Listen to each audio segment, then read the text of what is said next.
Hey everybody, there's no review today or any kind of list, as you can tell from the thumbnail. I'm going for a little bit of a vlog format for this particular video because I've just had a few thoughts in my mind recently with the way, I guess with triggered by, for instance, a couple of comments or questions that I've had put to me on the channel or on Instagram or wherever that might be. And it is in relation to performance of perfume, how it performs, and how there seems to be a bit of a shift into this becoming a little bit more of a priority over how a perfume actually smells. So I'm going to try and articulate this. I've got sort of, half-baked thoughts and opinions, but I'm kind of definite on a few things, and this has come over time for me because I myself used to put a lot more emphasis on the way a perfume performs and how long it lasts and projection and sillage and all of that.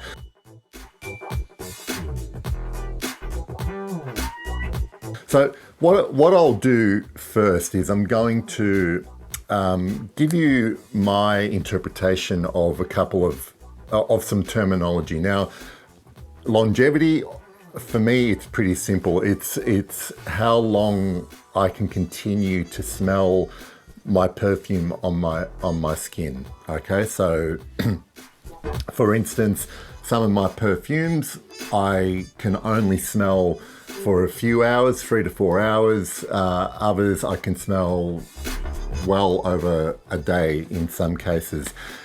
And I'm not going to talk about any particular perfumes either in terms of my own experience, but I have perfumes that vary in longevity on my skin wildly.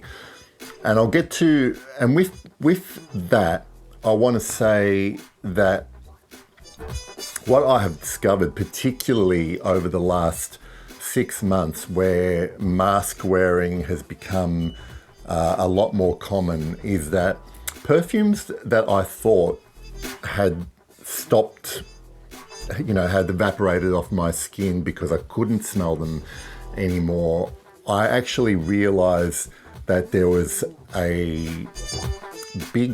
that nose fatigue, olfactory fatigue was having a big influence on my perception of how a perfume performed. Now, when it comes down to it, if you're worried about the longevity of a perfume, I guess there's no difference between it actually being there and you not being able to smell it anymore. It's the same thing from a personal perspective. I can only smell this for 3 hours, or I can smell this for 24 hours. Whether it's detectable by other people for longer than that, that's another thing, and I'll kind of get to that a little bit later. So that's my interpretation of longevity of a perfume. In terms of sillage, I've always understood it to mean the cloud that wafts behind you as you move about. Some perfumes have long tails, others stay close to you, and that's how I understand sillage. When it comes to my own reviews of perfumes, I don't really talk about sillage too much, only because it's kind of difficult for me to test this, and without getting a bunch of people involved and asking them if they can smell the perfume as I walk past or whatever, it's kind of impractical for me to talk about it. Now, I will mention it in a review if someone happens to comment that, wow, what are you wearing? I can smell it as you walk past. That's fine if I have anecdotal evidence. When it comes to projection, to me, what that means is, big projection means that it basically fills the room. This kind of perfume, you you almost know straight away how big it's projecting, because if someone else is in the room with you and they're, several feet away, they will be able to smell it, and they'll usually say something, what are you wearing or whatever. So, and also projection to a lesser extent, also from a personal point of view, when I'm wearing a perfume, if I can constantly smell it throughout the day, whereas, I don't have to bring my skin to my nose to see if it's still there or whatever, I think that's part of projection as well. It's projecting off my skin, depending on where you're spraying it as well. So that's something to consider. Like, I have some perfumes that I know last on my skin, but I do have to occasionally lift my shirt up or bring my arm to my nose just to check, that it's still there. Other perfumes I just smell all day, coming off my skin. They're not necessarily projecting, way out, but they're around me. There's a nice cloud around me.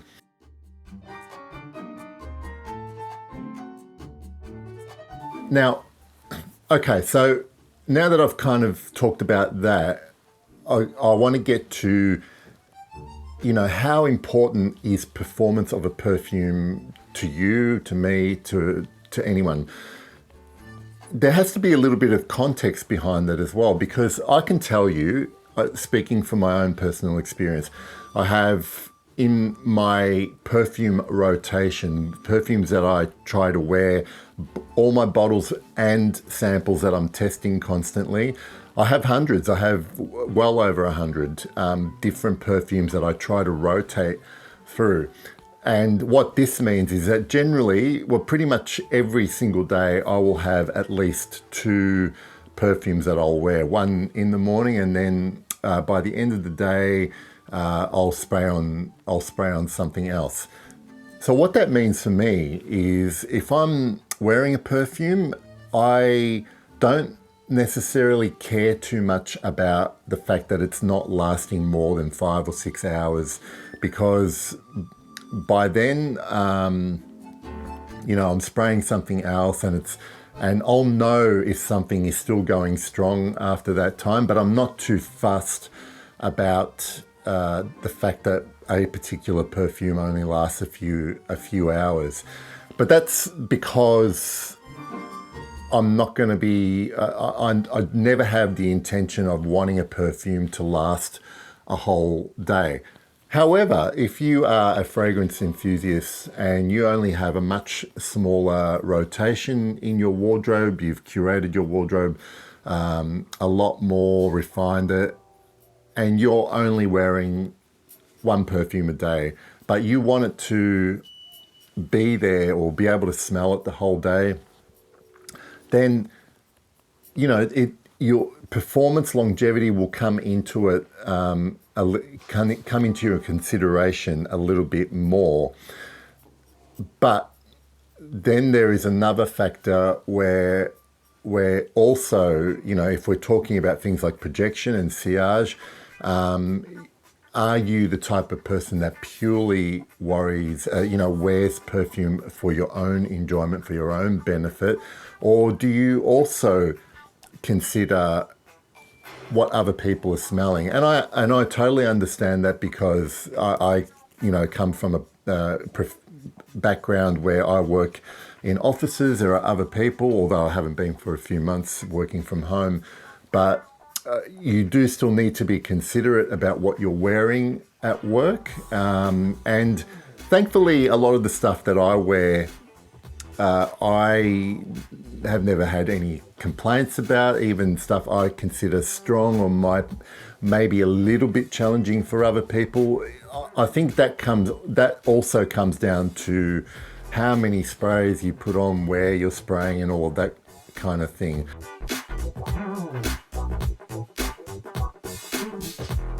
Where I'm trying to go with all of this is that, recently I've had questions put to me, or I've seen questions in fragrance forums that really only focus on performance. Like, I'll give you, to paraphrase an example, can you guys recommend me a beast mode fragrance that will last 24 hours and project and all of that kind of thing? And there's not a single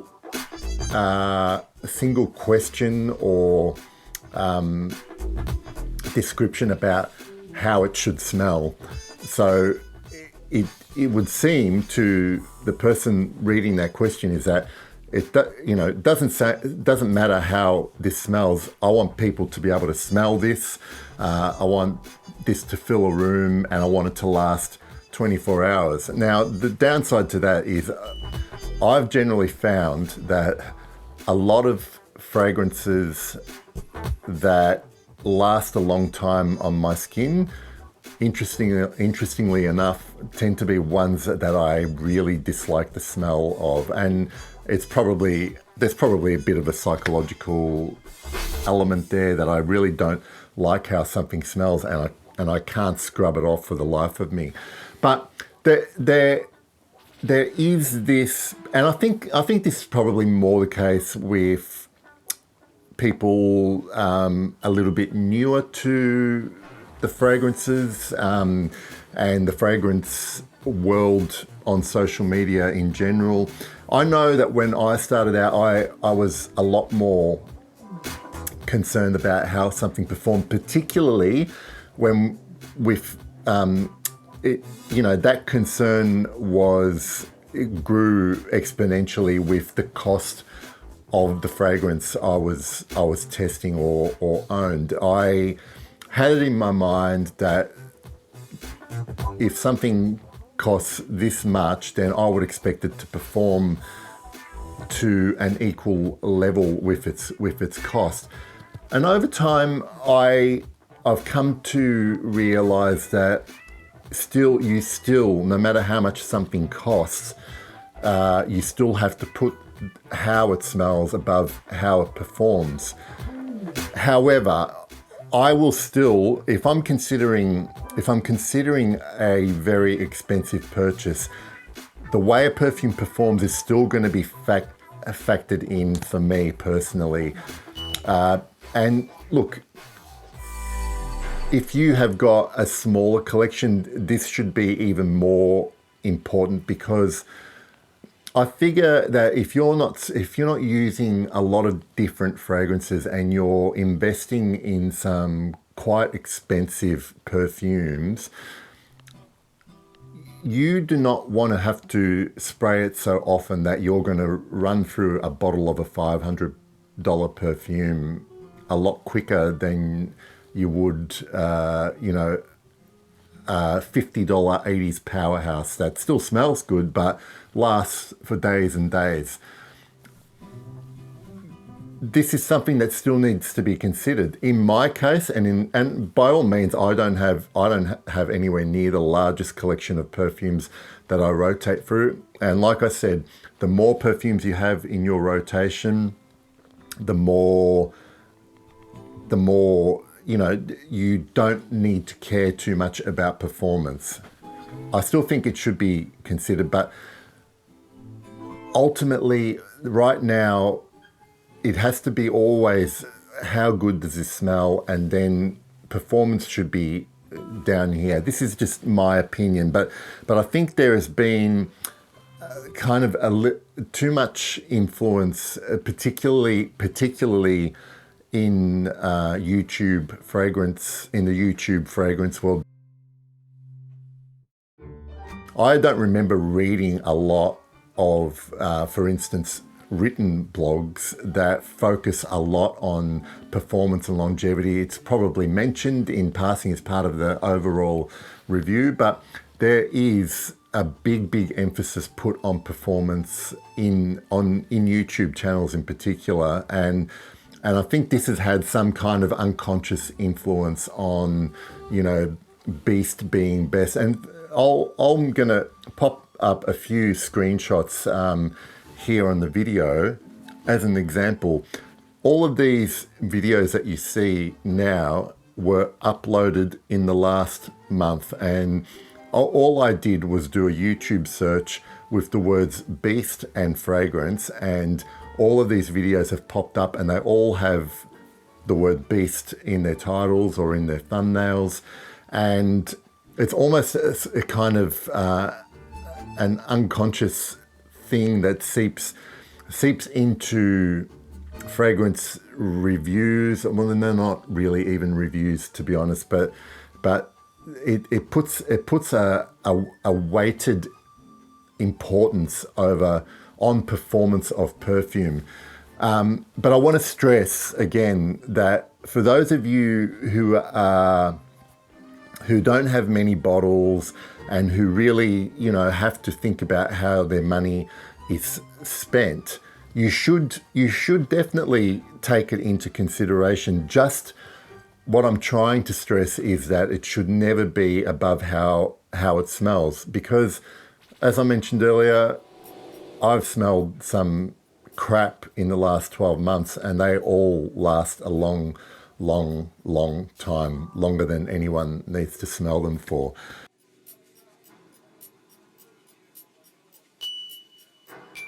And I just want to come back to, again, the possibility that a scent may not actually be as weak as you think it is, and a lot of that could be down to olfactory fatigue.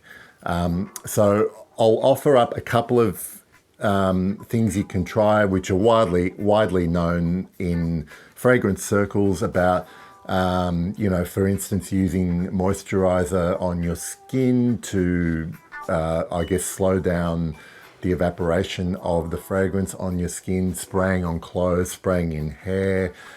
Where you spray it as well can have an effect on how you are still, smelling that fragrance. I know that for a long time I sprayed, across the chest, pretty much under my nose.